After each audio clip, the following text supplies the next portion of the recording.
Assalamualaikum warahmatullahi wabarakatuh. Perkenalkan, saya Mutiara Imroni.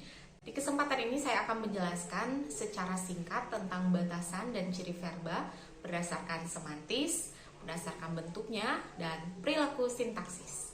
Verba berdasarkan semantisnya. Contoh yang pertama adalah verba menyatakan perbuatan atau aksi. Adi menendang bola. Verba menendang mengandung makna perbuatan. Cirinya, verba jenis ini dapat menjadi jawaban dari pertanyaan apa yang dilakukan oleh subjek.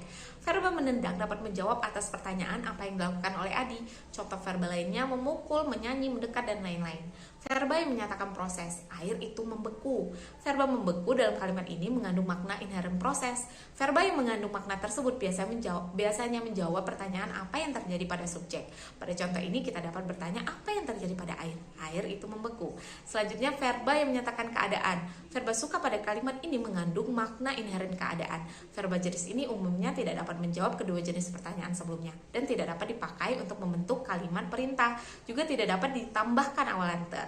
Verba berdasarkan bentuknya terbagi menjadi dua kelompok, yaitu verba asal dan verba turunan.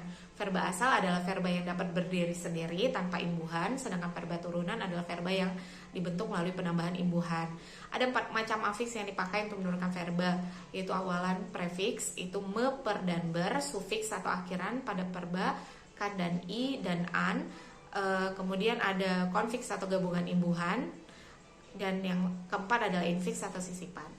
Selanjutnya kita bisa lihat ada aturan verba turunan yang menjadi catatan penting untuk kita, di mana tidak sebarang prefiks dapat bergabung dengan sebarang sufiks. Ya, bisa kita baca.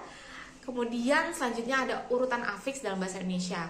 Urutan pertama itu diduduki oleh meng, menyusul kemudian pe atau ber, sehingga terbentuklah memper dan member.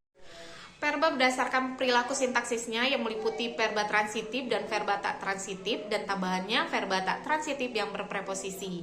Yang menjadi perbedaan antara transitif dan tak transitif itu adalah verba transitif memerlukan nomina sebagai objek dalam kalimat aktif, dan objek itu dapat pula berfungsi sebagai subjek dalam kalimat pasif. Sedangkan verba tak transitif tidak memiliki nomina di belakangnya yang dapat berfungsi sebagai subjek dalam kalimat pasif. Verba transitif diklasifikasikan menjadi 3. Pertama, eka transitif, itu verba yang diikuti oleh satu objek. Dwi transitif itu dua nomina, satu objek, dan satunya lagi sebagai pelengkap. Verba semi transitif itu cirinya dia objeknya boleh ada dan boleh juga tidak. Dan terakhir adalah verba berpreposisi, merupakan verba tak transitif yang selalu diikuti oleh preposisi tertentu. Contohnya sebagai berikut. Baik, sekian presentasi dari kami. Terima kasih banyak tutor atas arahan dan bimbingannya. Wassalamualaikum warahmatullahi wabarakatuh.